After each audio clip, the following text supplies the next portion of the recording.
খাতুন। আমি মাদ্রাসা সিরাজা মুনিরার সপ্তম শ্রেণীর ছাত্রী। আমি আপনাদের সামনে একটি কবিতা আবৃত্তি করতে চাই। কবিতার নাম জন্মভূমি আজ, কবি বীরেন্দ্র চট্টোপাধ্যায়। একবার মাটির দিকে তাকাও, একবার মানুষের দিকে। এখনো রাত শেষ হয়নি, অন্ধকার এখনো তোমার বুকের ওপর কঠিন পাথরের মতো।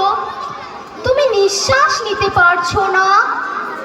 মাথার উপর একটা ভয়ঙ্কর কালো আকাশ এখনো বাঘের মতো থাবা উঁচিয়ে বসে আছে।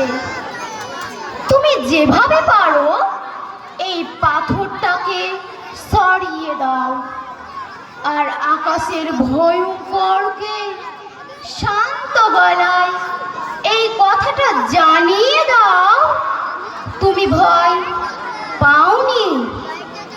মাটি তো আগুনের মতো হবে যদি তুমি ফসল ফলাতে না জানো, যদি তুমি বৃষ্টি আনার মন্ত্র ভুলে যাও।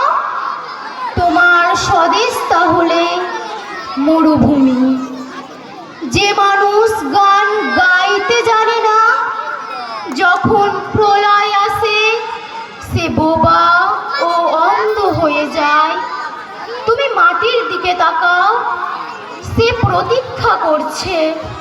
তুমি মানুষের হাত ধরো, সে কিছু বলতে চায়। আসসালামু আলাইকুম। ওয়ালাইকুম আসসালাম। ফাতেমা খাতুন, অসংখ্য ধন্যবাদ তাকে, খুব সুন্দরভাবে এবং আবৃত্তির যে বিষয়, আবৃত্তির যে ছাঁদ, সেই ছাঁদ অনুযায়ী সে আবৃত্তি করেছে। অসংখ্য ধন্যবাদ তাকে। সামনে আমাদের